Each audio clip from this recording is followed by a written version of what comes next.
lights we shine, inspiring the mass through motivation and elevation. Breaking down all classes, teaching religion. We can show you never fall with a helping hand. We rise from the crawl, from the bottom to the top. Never be stopped.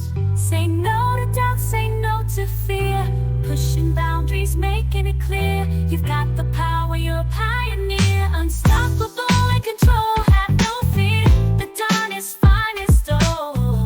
We're on a mission, breaking molds, creating waves, no inhibition. We're the podcast that's here to inspire.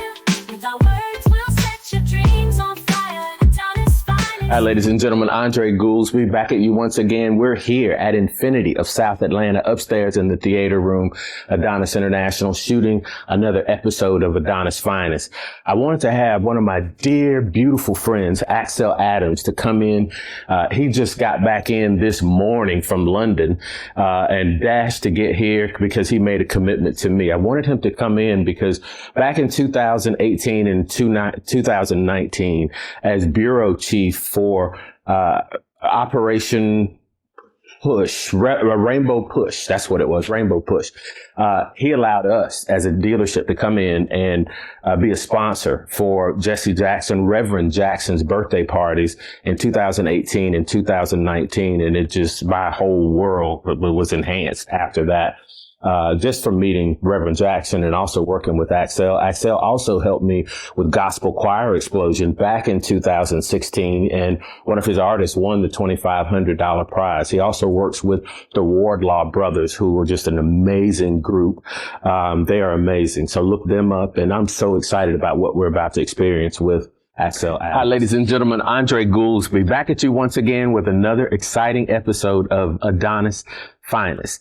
I know some of the most extraordinary people that exist, and we just put them here in front of the camera and just have a conversation. And I haven't seen Axel Adams. Axel Adams is a dear friend to me. We stay in contact, but we have not talked, we have not seen each other in years. That's right. We started out doing Gospel Choir Explosion. You were assisting me with Gospel Choir Explosion. We were introduced by Charles Steele. Yes, Dr. Steele. Dr. Steele, SCLC. president of SCLC, right? That's right. And then you and I just came together and you just, how can I help you, Andre? Yes. You did most of the help.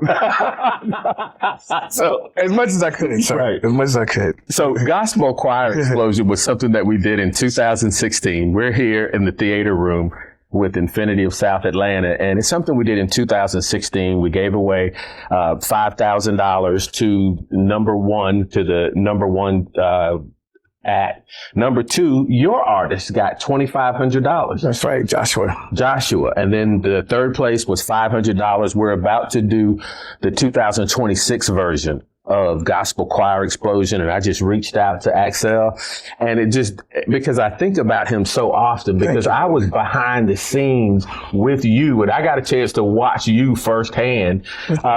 We sponsored Jesse Jackson's birthday party in 2018 and 2019 because of you. You came to me and said, Andre, can you all sponsor this? And I said, sure, no problem. And absolutely, I got a chance to be behind the scenes during everything. And I just was a fly on the wall. That was it. And I got a chance, but we watch you in action. Now, you weren't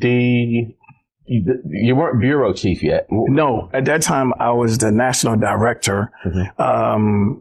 I was with Reverend Jackson Rainbow Push Coalition for 22 and a half years. Most people do not know that because they know that. No, do not. My time started in Chicago. I was the chief operations officer initially for a little over 3 years. And then I wanted to move south because I'm from South Carolina. A small town by the name of New Ellington, South Carolina. I need to put that in there. There you go. Shout out. That's right, to my people. So I wanted to move. And so, of course, the COO has to be at the headquarters. So Reverend Jackson, Janice Mathis asked me to come in to be the national director of 1,000 Churches Connected. And that was a non-sectarian group of religious leaders And as you know, in the civil rights movement, Dr. King and others, SCLC and Rainbow Push, NAACP and others, they used the clergy to put their feet in the street, to speak truth to power, to move the congregations, the people. And so I was elated to do that because I always liked and loved church. And so, as the national director of 1,000 churches, when I left Andre, we had a little over 6,000 pastors in pretty much every denomination you could think of that I was working with. And it was quite busy. Janice Mathis, matriculated. She moved to another organization. And I took the place, after Calvin Vismel and became the bureau chief and had both positions.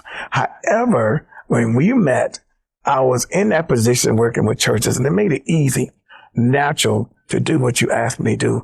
And so I was elated, excited to do that and work with choirs and churches. I appreciate that. Certainly. And through that, we talked just briefly before, when I was there witnessing the fireside chat with Reverend Jackson and Ed Bastian. The right. president CEO. Right. CEO of Delta. CEO of Delta. I met him. He was the most down-to-earth man. And I'm sitting here talking to, it was Reverend Jackson introduced me. Yes. And I was just as humbled as I could be. You know, two men sitting there, just kind of like what we're doing, having a fireside chat.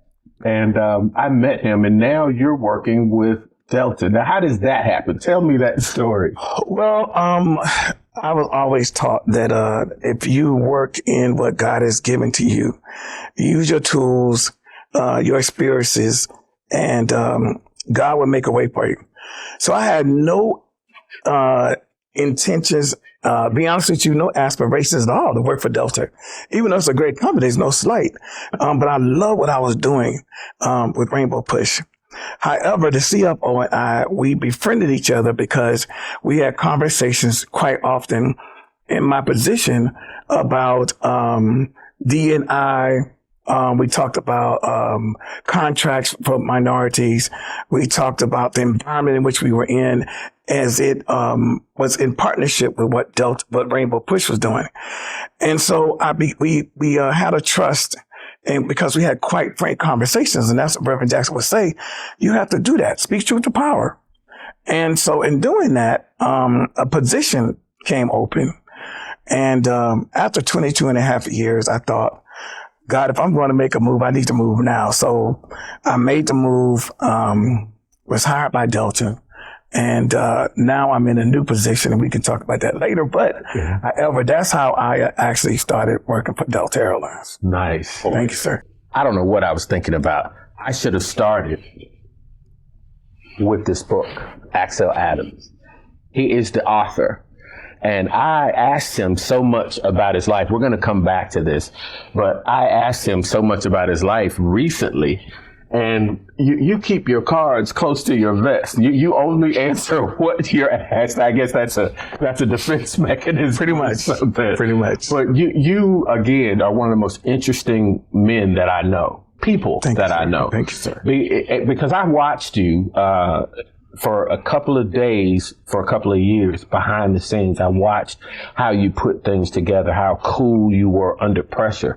And now that I know that it was 22 and a half years, you're probably just used to kind of sitting in the hot seat. You know, I saw a little turmoil in the back, and they came. Actually, I was like, ooh, and you were just as smooth and just as calm and just as. Tell me about working with Reverend Jackson and the organization Rainbow Push. Working for Rainbow Push and Reverend Jackson in particular, is a opportunity of a lifetime. As I look back with him now being transitioned, sometimes I think about Reverend Jackson will be my lifetime of Dr. King. There were conversations that we've had, and just doing the work, and not see him as what some people saw as a star or someone of that magnitude, because he was our boss. He was human. He made mistakes, but we saw him cry, laugh, talk, work it out, sleep, all of that. He was in the grind with us as we tried to work out things. He marched with us. It was not like he put us out. Reverend Jackson had this thing where he would tell me and others sometimes that you cannot teach what you don't know, and you cannot lead where you don't go. So that was just something always in my spirit when I started as a COO, not to be so high and mighty that I couldn't do the work that the least were doing. Because when the least step out, then someone's got to take their place. And if you are in that position, you need to teach those that need to be taught, and never find yourself in a position that you don't know what the least are doing. And it makes you more humble. And it also makes you more grateful and appreciative of those people someone who does do the work in the background. So with him teaching me that, I really felt that I was in a special place, because Reverend Jackson could have found many people who had more skills, knowledge, education than I did. But I think he saw something in me that I didn't see in myself. And, but of course, he met me, in the late 80s when he ran for, second term of trying to be the president of the United States in 87, 88. And so that's where, I met Reverend Jackson. And going back to, my time before Rainbow Push, if you will, and you refer to my book, it speaks of my matriculation. It talks about what I went through with death threats, police protection. Most people don't know that. It talks about a bounty I had on me because in my small town of New Orleans, South Carolina, in the early 80s, I ran for city council and was elected the first African American ever to anything. So I ended up being city councilman for 8 years, police chief, mayor pro temp, and I ended up also being the acting mayor because the mayor had gotten into some trouble, and I ended up finishing pretty much his term. However, during that time, there were death threats that came. And I had about 6 months of police protection because of one of my friends, a colleague, shall I say, their family received death threats with my name, bullets in envelopes with my name on it and their names. But because I was elected official, the state police, which is SLED, demanded that I have police protection 24 hours a day during that time. So this book kind of talks about it, Andre. And it was something for a long time. I put it in the back of my head. I couldn't bring it forth to relive it. In order for me to write this book, by the way, I didn't want a ghostwriter. I had to relive some of my experiences that I had. And I worked with NAACP during that time as state advisor on the state executive board, ACLU, state executive board. I was in a lot of things. And I worked for the federal government at that time. Most people don't know that. Which I worked for a nuclear plant, and I was a supervisor in what we call nuclear materials processing. And so again, I was juggling a lot, but it was the South Carolina Democratic Party that saw me, acknowledged me and my work, because I was at that time supposed to be the youngest in the state because I was 22 years old when I got elected. And I look back now, I'm like, what was I thinking? 22 years old, man. I mean, really, but I grew up in the church. So my take on it was quite different, that God had purposely chosen me. So I didn't flaunt it or anything. I just felt a responsibility because there are others who ran before me, Andre, that I owed a great deal to. And if I did not acknowledge them, I felt like I was disrespecting them, the old landmarks, so to speak, because they had the experience and I had the youth. They had the wisdom and whatnot. And they always shared that you represent us and the whole city. But we watch you and we need you to be steadfast, unmovable, but keep God first. And that's how I met Reverend Jackson when he ran for his second term, when his sons, Jonathan and Jesse Jr. were in South Carolina. We were trying to drum up voters for Reverend Jackson's campaign. And so that was pretty much my introduction to him, which is not like I spent a lot of time with him. But the sons and I, we were around the same age. We befriended each other, became friends and whatnot. And so it was almost 10 years later, in 97, is when I moved to Chicago to be the Chief Operations Officer for Rainbow Push. That makes so much sense. Now that it's all coming together, now that I hear you, I'm like, oh, that's how that happened. Yes, okay. yes. I did not even apply for the job. I mean, Andre, and that's how God worked, man, because I was like, I was fine. I had a great job working for the federal government, man. I'm young, and I was in all of these groups and organizations, but I had a prayer that I never forgot in asking God to expand my territory. My reach. And I keep saying I came from a small town because that I want someone else who feel like that they're boxed in, or a small town in South Carolina, Alabama, Mississippi, where it may be, that you can't see your way out. And I remember Reverend Jackson saying, and as I listened to him prior to my working for him, you can think your way out. You can pray your way out. Even in your present, where you are at the moment, mentally, you can think your way out of that and see different. But physically, you may be there in a physical stance, but mentally, God will work you if you just think and pray and focus your way out.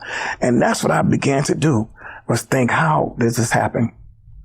And I didn't apply for it, but I felt like God was honoring and answering my prayers. And moving me to Chicago, all places, which I had no family there, but I trusted him and I went with it. And I ended up 22 years, man, plus. So did you move to Chicago because of that? Yes. Reverend Jackson moved me there. I quit my job. I asked my family, my parents in particular at that time, did they think it was a good thing? And my mom was concerned by distance, but my father was concerned about this. Insurance, the basics, in which I appreciate that, because when you look at a job or opportunity, you got to look at that, just not the opportunity, but what does it give you? And so when I answered all the questions from my dad, he was like, this is your life. You got a good job, because he worked there also. But he's like, this is your life. And you said you prayed about it. I said, I did. And he was like, well, did God say no? I said, he did not. He said, well, if he said go, go, he'll be with you. He's everywhere. And so I trust you. Do this and do it for yourself. And if I had not done that, I think I would look back years later and regret that I didn't go forth. And I'm glad that I did, because there were so many people I met. My life has just changed in so many ways. I've met good people like yourself, but I would think I would have never met. So if you're serious about God enlarging your territory, you have to be prayerful, mindful, and continue with it. But do not remove the ancient landmarks. Those are older people, because they may not get this level. They may be here, but they are part of your stepping stones to reach that. And I've never forgotten it. So again, thank you for asking about. Axel, thank you for sharing that, and I'm listening to you, and I still remember seeing you in the background, those birthday celebrations and things like that. So God led you to be at a certain place, and God put you there. But just like the biblical times, you still had to do the work. You still had to do the work. Absolutely. Faith without works is dead. Absolutely. Faith without works is dead. Mm-hmm. And it wasn't just that I was so good that Reverend Jackson saw me with the title, but I had to do the work. And and I think that's why he would say that you can't teach what you don't know, you can't lead where you don't go. That's the faith, that's the works. And I had to do that. And so that was all ways I talk. And faith is the substance of things hoped for. Evidence, and that was my hope. Right. And evidence of things not seen. To your point, brother, because I didn't see it, I didn't know it, I didn't know how it's going to happen. But I just believed it. And I stood on God's word to just believe that and walk in it. And so then when the time came, it just come out of nowhere, because this part I did not say. Reverend Jackson's son, Jonathan, who's a congressman right now, asked me to come to Chicago 3 weekends in a row. And after the third weekend, Andre, I would hang out with Reverend Jackson and others, the mayors and the governor and other stars. I was just so excited. When I flew home to South Carolina, I was just like, you would not believe how my weekend went. And it was like, oh, that's great, blah, blah, blah. But anyway, so after the fourth week, Reverend Jackson calls me into his office, and just the two of us were there. He was on one side of the desk. He's like, do you know why you're coming up here? And I said, yeah, I'm coming to hang out. You helping me to meet new people. I appreciate it. He's like, no. We've been looking at you, observing you. We've already did a background search on you. And Axel, I want you to be my chief operations officer. Now, mind you, I worked for a civil rights organization at that time, but I was full-time. I was like volunteer for the NAACP. And I was like, full-time? He was like, full-time, Axel. When I'm not here, you're here, you're in charge. When the book need to be signed and checks written, you have to do that. The staff, you manage the staff. And I thought I was like dreaming it initially, brother, I promise you. Because I'm saying, God, wait a minute now, wait a minute. I asked for this, but I didn't ask for this. You know what I mean? You gave me more than I even thought about it, because I didn't even think about that. And I really thought I was work with NAACP, because that's where I grew up. However, he said, I need you to do this. And I said, well, can you give me a timeline? He said, oh, certainly, 2 weeks. Floored me. And that's Reverend Jackson. He just moved. I flew home, brother, from Chicago to Atlanta. And I cried all the way home. And because God has a way of preparing you for the opportunity. And when the opportunity comes, you're prepared. And all of the strife, the issues, the death threats, as I mentioned, I realized then that God was preparing me for something. And I didn't have an idea what it was. But my prayer and my going through it was for him to get me to it and through it. Not when I was in it, but get me through it. And I feel like those are my lessons. And so when I took on the position, there was no other staff member at that time who had so much in the game, because he could relate to me and I could relate to him. And so again, you have to prepare yourself. You just can't, I don't believe in you just don't pray for it and ask God to do it all for you. You have to begin to do the work and prepare yourself. And so when the opportunity comes again, you're prepared. And nobody can take it from you, because it's in you, in your spirit. You've done the work. That's how I feel.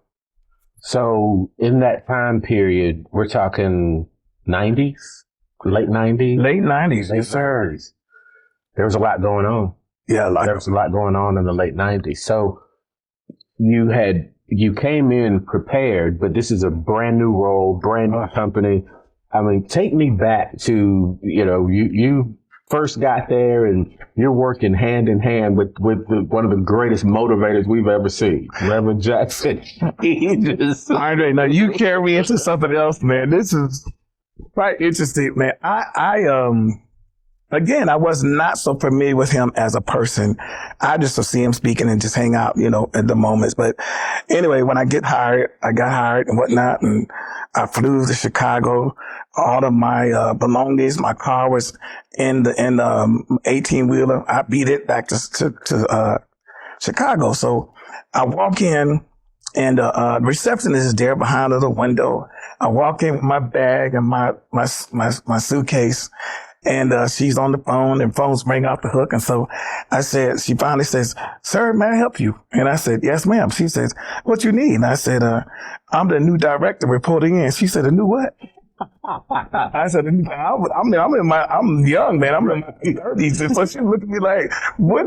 I don't know what you're talking about. What do you mean? Reverend Jackson didn't tell her. She didn't get the memo. No.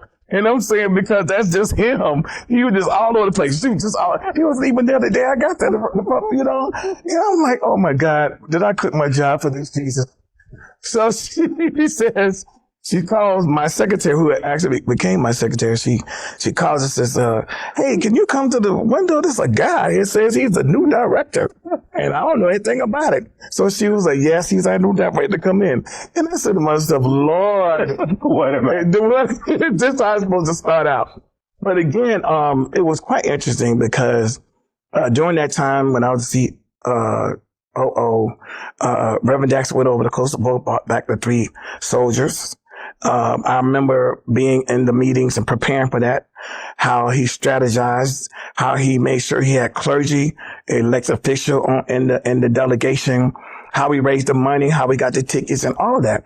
Because if I am correct, the government, from what I remember, said to him, we can't protect you. Because they wouldn't go in at that time to get the soldiers. And Reverend Jackson said he was led by the Lord to go and get them.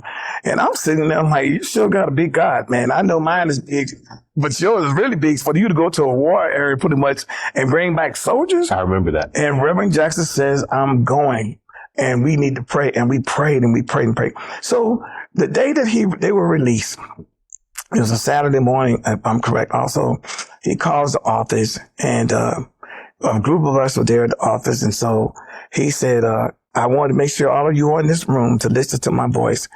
And he said again, faith without works is dead. He said, I came over here on faith. And we was just like, oh my God, he didn't get him. And he was like, and I want you all to know that I'm coming home. And we was like, okay, Reverend Jackson, come home. Then he says, and I'm bringing these boys with me. I got all 3 of them. Man, we all cried, man. We cried because we knew that, of course, God shows up in major ways, but our God is just a big God. For him to go over and bring these guys back. And when he brought them back, we were just so excited and ecstatic. But again, that's just one of the very few things we did. The New York Wall Street, opened a Wall Street office. We helped people contract investments. We helped churches. We helped churches during the downturn of foreclosures and looted homes. We did that in partnership with Wells Fargo and others. So I've seen the work, and so my greatest joy, brother, is when people say thank you for saving my home, getting my child out of jail, with a contract to help my family, and so with that. You know that God has a blessing for you. It may not come again how you want it to come, but he will bless you because you've actually poured into people. And that's what this is about. And during my time, I just said to God, in my latter years, I just hope that you will remember me and give me an opportunity. And I think when this came along with Delta, it was my opportunity. Thank you. I appreciate it. Powerful. Yes. You come with so much foundation. You talked about your parents. You talked about your mother and your father. Yes, sir. Grounded. And you grew up in the church. Yes, sir. Grounded. Tell me about that. Let's go back. Let's grassroots. Where did it come from? And well, this town I lived in, so to speak, is right out of Aiken County, which is about near Augusta, Georgia. Mm-hmm. Okay. I didn't realize that I was in somewhat a segregated town or city, we called it, until I got older and those things became, I was become mindful and cognizant of what was around me. Cause my mom and dad wouldn't say shield me from it. It was never a big deal. Because my mother was more outspoken than my father. My dad was more, less tolerant. In other words, don't say anything about him to my father about anything of the sort, because he's not gonna be happy, but he would give you a different response. But my mom was quick with it. She would say absolutely not. So then there was a situation. I say this when I realized that I was in something, is that I was like in the 7th or 8th grade, My sister who lived in Philly came home one day, and I'm making a long story short. I was still in junior high school, and I was going to a basketball game. I had bought some suckles to kind of just enjoy the game. And so afterwards, some friends of mine, we go back to the same store. So I've got more suckers. And in this store, the owner, she was Caucasian, and one of her workers are there, and she saw him in my jacket. These are the ones I bought earlier. And it must have been about 15 of my friends in there at the same time. And she started screaming and going on, and she pulled me up. She snatched my jacket open and ripped it and said that I was stealing. And she called the cops on me. One of my friends used a payphone at that time. Some people don't know what that is, but we know what it is, right? Yes. So a payphone, called my mom. And I knew my mother would believe me because I wasn't that kid to do that. And I had the money. Right. She cleared the store, just me in there with the two of them, and she cursed me the entire time until the cops came. And the cops said, I know his family, I know him, just wait till his mom can hear. My brother walks through the door, and she cursed him and told him he was trying to get out the door so fast he walked into my mom. So my mom pushed my brother aside, and she came in with hair rollers and her bedroom shoes, and she didn't get dressed at all, man. She had on a house coat and everything.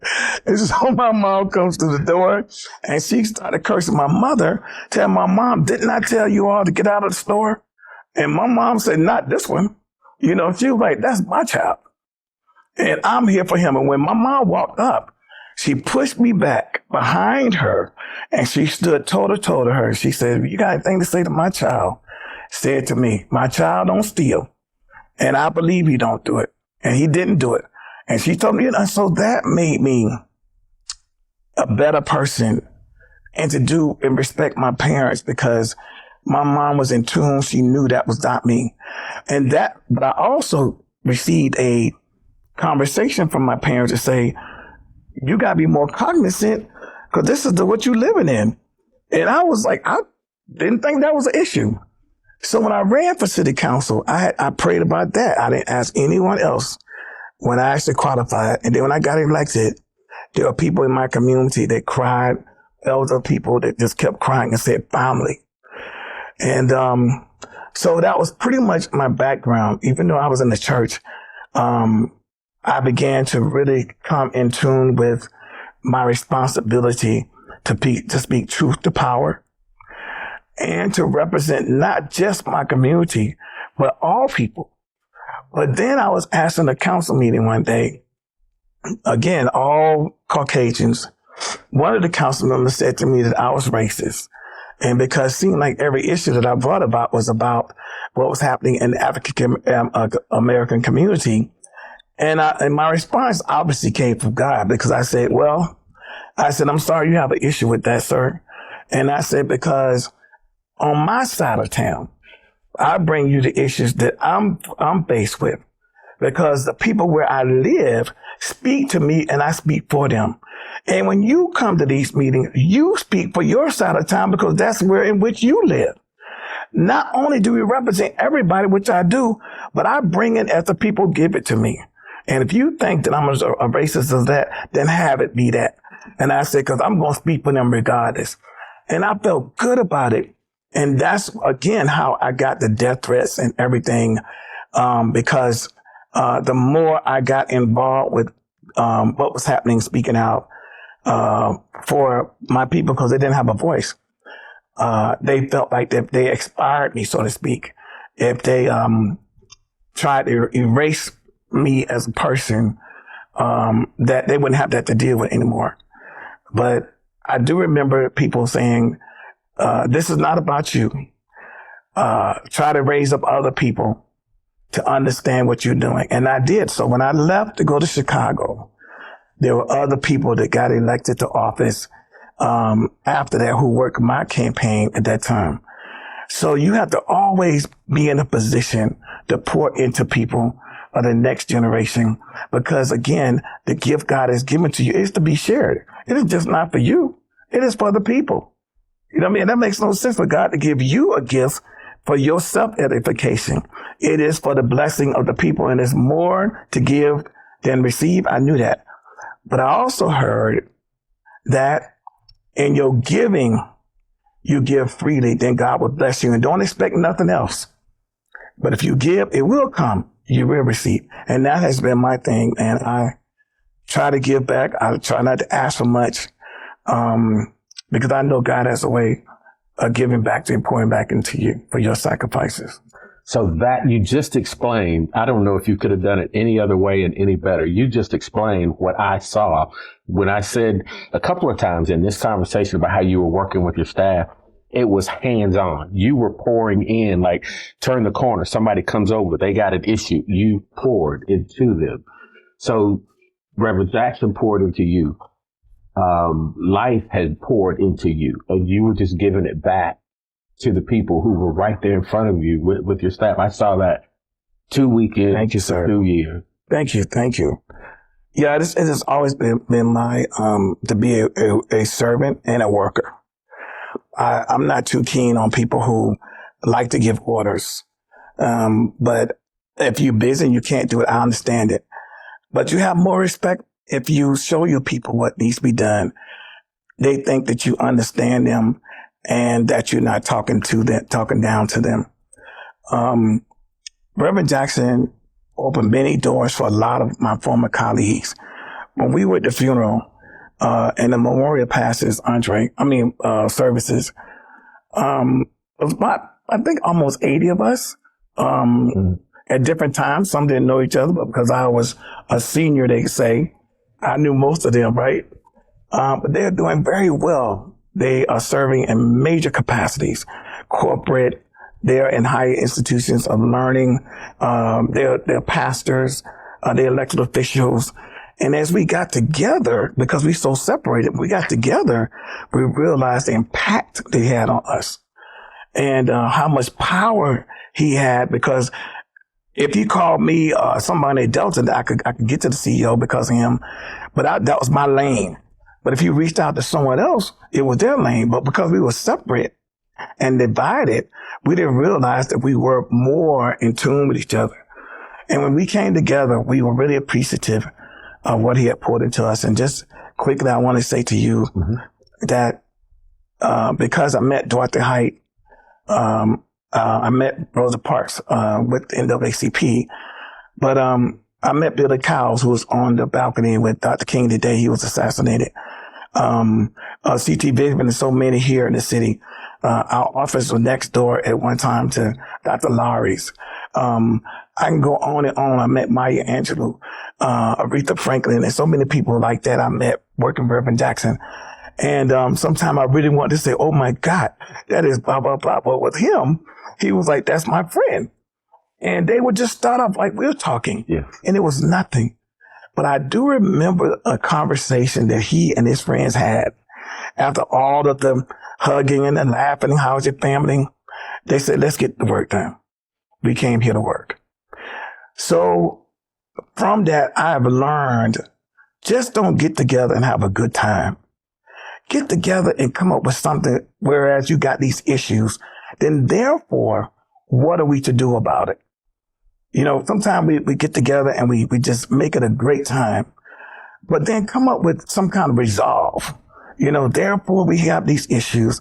Let's resolve them.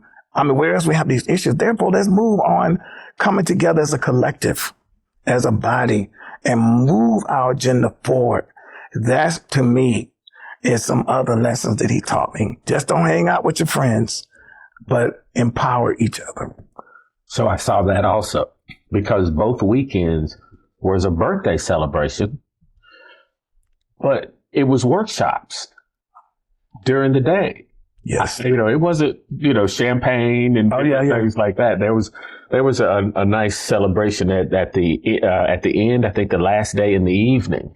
Okay. But the daytime was business. And I remember him courting Senator Raphael Warnock. Yeah. I watched that. Yes. I watched that. He was, you can do it. You can do it. You can do it. We need you. I mean, and I think it was almost against his will. But he stepped up and supported and encouraged him. Mm-hmm. Well, there's a saying that I've heard many years, And Mr. Nona Clayton would speak to it. Reverend Jackson did the same. But at one of Dr. King's birthday celebrations, I think it was his last one in 68, January 15th, a couple of weeks before April 4th, when he was assassinated, that they had a birthday cake for him. And they celebrated Dr. King's birthday at a strategy session, I think, of the staff. So Reverend Jackson mentioned that to us, and so it would say, well, we should use your birthday to raise money and celebrate the work we're doing. But also, it's also for us to continue the work and the charge we have, the agenda we have to move it forward. So if we rally around your birthday, Reverend Jackson, we think people support it more so than just having a conference. Right. And so that's how we always try to make it happen, is around Reverend Jackson's birthday in October. So you're right.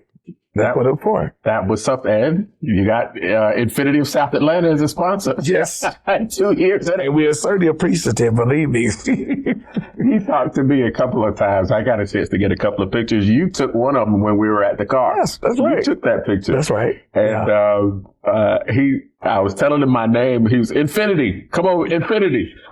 So at the end, I was like, Brother Jackson, my name's Andre Gouldsby. He said, okay, Infinity. That was the funniest thing. I was like, don't even worry about it. I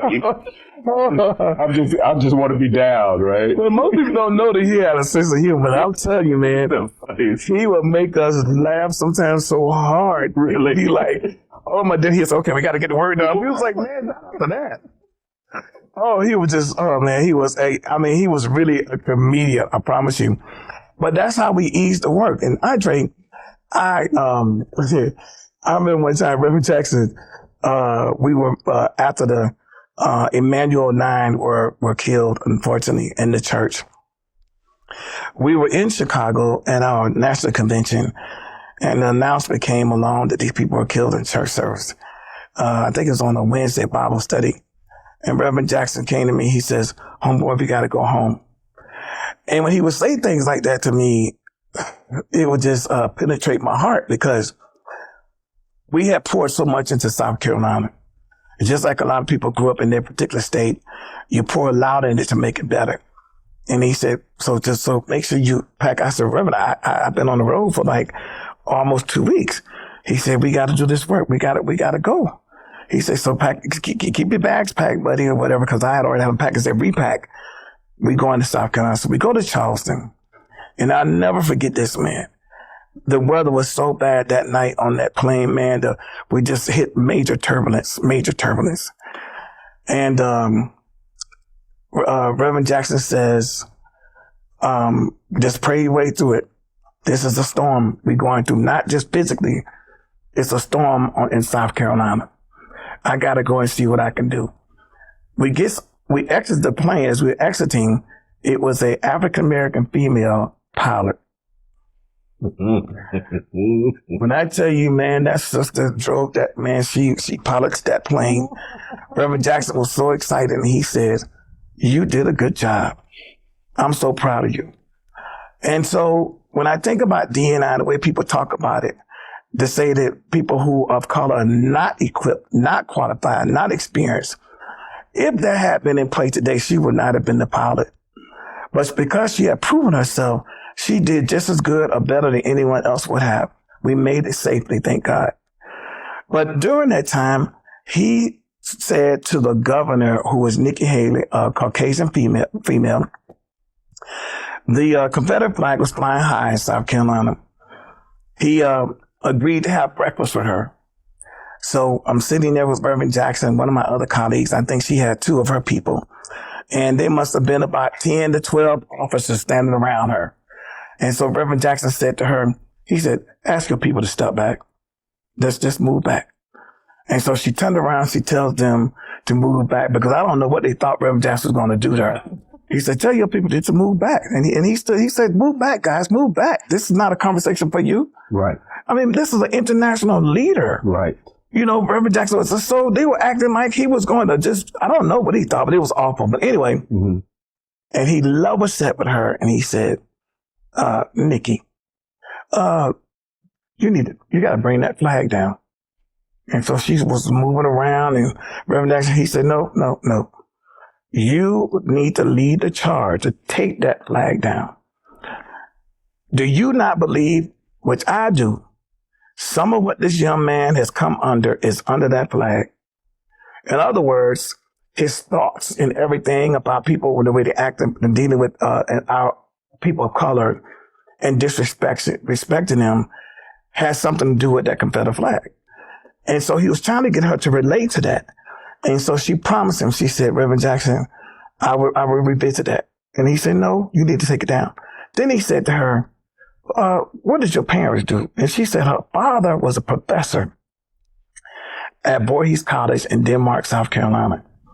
Now, most people who do not know, that's a HBCU. Stop it. And he said to her in her face, you went to Clemson, didn't you? And she said, yes. And he said, do you realize that black people sent you to school and paid for your education? She didn't know what to say, dude. And I want to stand up and say, yes, yes. And I mean, and afterwards, I said, Reverend Jackson, man, I'm just so excited. He said, homeboy, that's speaking truth to power. That it wasn't a lie. It's the truth. But you have to check them, remind them of who got you there. Because if you don't, they will wash it away and make you non-existent. And that is where we are in this time right now, where they try to wipe away our history of who we are. There are many of us, people who have paved the way, that they are trying to wash it away or take it down or take it out of the school for kids and not to read. But I was there and I witnessed it, and I'm excited that he said that to her, because from there, a couple of weeks later, if I'm correct, she made this big stance about trying to make the move and have the legislation to pull that flag down. Good for her. And he did it the right way. Oh, absolutely. You know, wasn't He didn't send her a letter. He said it in her face. Mm-hmm. One-on-one in breakfast, and I was happy as I could be. So I'm to your point, man, absolutely. And so those are some of what I was privy to and working for Reverend Jackson. And the last thing I want to say to you is that in before I left, 2019, I had an opportunity to go with Joe Beasley and Miss Helen Butler and a colleague of mine, James Gomez in D.C., to South Africa to observe the elections. And I think it was only the fourth or fifth time they had elections since apartheid in South Africa. So we went over as observers of the election to make sure that they did it right. We didn't know no issues, propriety, nothing like that. So we go in, we meet with these people all from all over the world. And so they asked us where we were from, and we told them what city, whatever. And then I said, Rainbow Push Coalition. They said, okay. Then I said, my colleague says, because he was like international, he says, Reverend Jesse Jackson. And they stopped and said, Reverend Jesse Jackson people here. Reverend Jesse Jackson people. And I was like, dude, what did you do? He said, calm down, just chill, listen. And I was like, oh my God. And they just like, Reverend Jackson. He said, oh, you can hear Reverend Jackson people's here.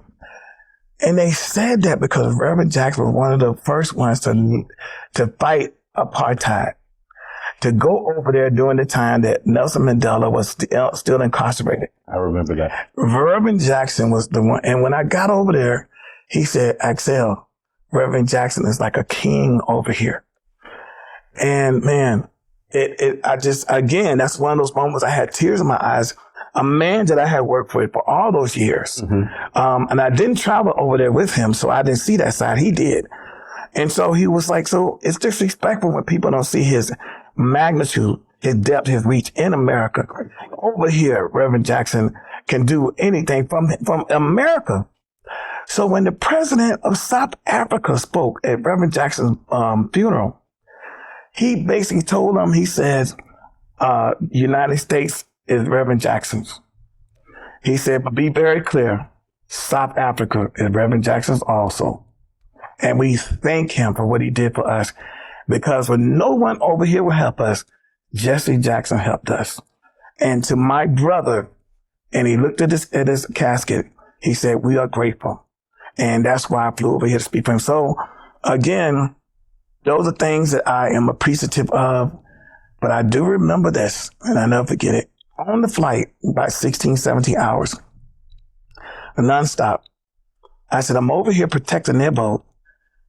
And I realized in Georgia, I couldn't even protect my own. That's heavy. It's heavy, brother. But Reverend Jackson said, you have to keep moving and keep fighting. And that's what he did all his life. And he poured that into us. And I'm glad that you had a chance to meet him personally, man. And I think that you lived that for a lifetime, those stories that you have. So again, thank you, brother. I will. I will. And the book. Yes, sir. I mean, we just sat here. This could go on for hours. Yeah, unfortunately. This could go on for hours. I don't want to bore you, sir. No, it's not boring. That's why I want to keep it. But we'll come back for another episode. I promise you we will. We have to. We have to continue to tell your story, because the more that you talk, I realize how important it is doing what we do. And having people like you, Thank you here who can tell the story. And you just basically said, I mean, these are things that Reverend Jackson did, like going over to Africa. And it was probably second nature to him. Yeah. And he probably didn't talk about it a lot. No. But you got a chance to see the impact that he had on an international basis. Yeah. And you're here to tell the story so that other people who are watching this, maybe some youngsters, can have faith, yes, and have some foresight into, hey, I too can do this. Absolutely. And so God bless you for being here. But tell me more about this book. And we'll end it here, I promise. We'll end it here. Listen, this book, again, speaks to my life prior to Rainbow Push. Mm-hmm. And so the journey. Yes, sir. Axel D. Adams. Tell me about the book. Tell us about the book. The book, where can it be purchased? Yes. And also tell us a little bit about the content and what can we expect? What can the readers expect when they purchase this book? I'm selling it for Well, thank you, sir. I appreciate it. The book speaks to my life prior to Rainbow Push and my experiences. But I will say that Reverend Jackson, before, again, he transitioned, Reverend Jackson, has a forward in it. And Dr. Otis Moss Jr., who was, from my understanding, a classmate of Dr. King's at one time. And I think that Dr. King actually officiated the wedding of he and Mrs. Moss, and Janice Mathis, Attorney Janice Mathis. They all three have forwards in my book. Attorney Janice Mathis was Vice President Rainbow Push. She's a attorney. She worked for NCNW, and now she's working some other capacities around the country. So I'm elated to have had them to believe in me and my work, to write a forward. And so the book can be purchased by reaching me at www.axeladams.net. And that's www.axeladams.net. And it's only $20 to purchase the book. And I would certainly, if you want me to autograph it and get it out to you as soon as possible. But again, I've been told when Dr. Moss read the transcript of what I had written myself, he said I couldn't put it down. It's amazing. Janice Mathis said the same thing. She's like, I read this book and I just could not put it down. It is such a draw in to who you are and what you went through. And it also enlightens people about my journey. And that's why I called it The Journey. And thank you for your time and asking me about it and your support, brother.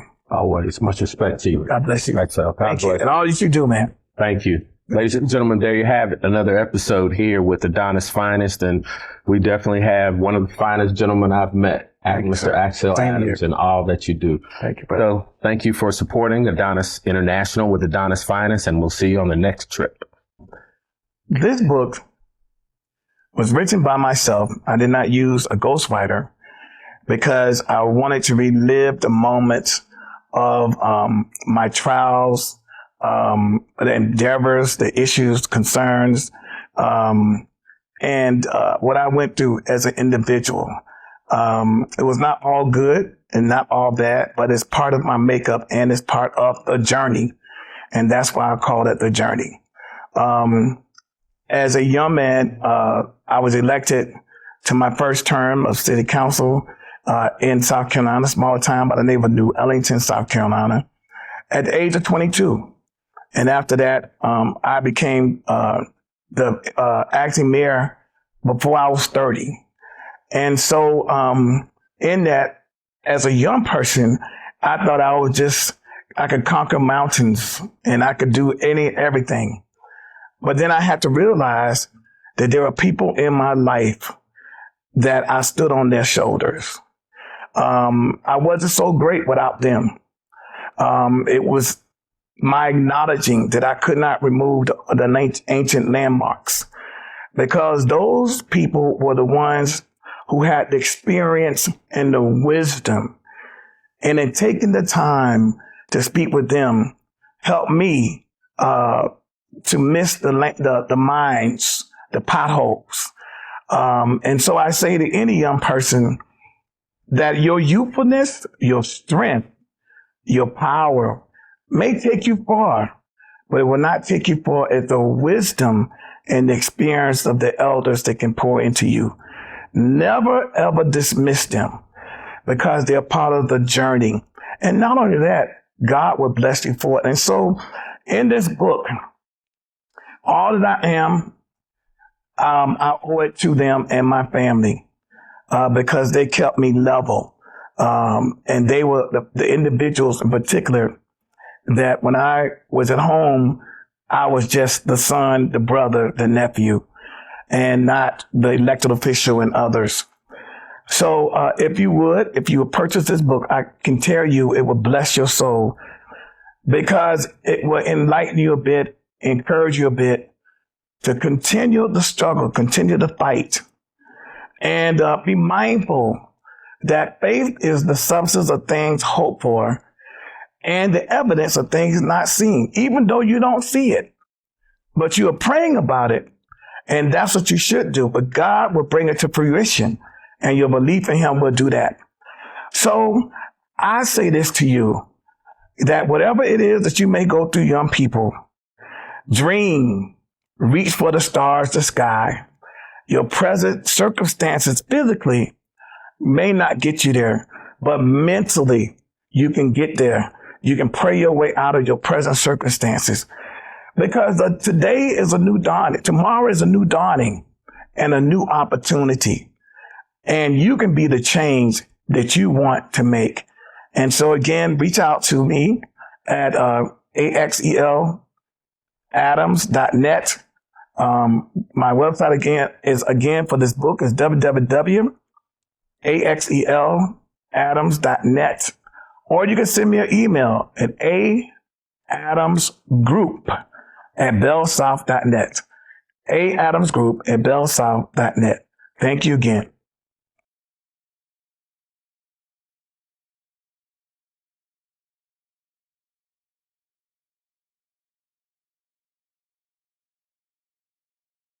Take